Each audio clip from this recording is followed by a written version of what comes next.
கருப்பா கருப்பழகா ஆன முக பேரழகா சுருப்பா சுறுசுறுப்பா நல்ல வழி காட்டிடப்பா செட்டான செட்டியாரே நாட்டுக்கோட்டை பிள்ளையாரே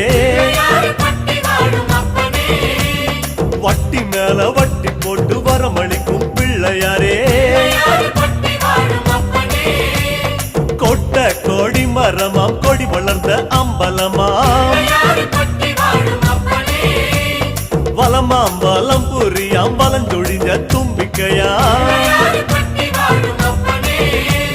சப்த ரிஷி மண்டலமாம் ஐயாவும் மணிமுடியா ஐயாவும் தும்பிக்கதான்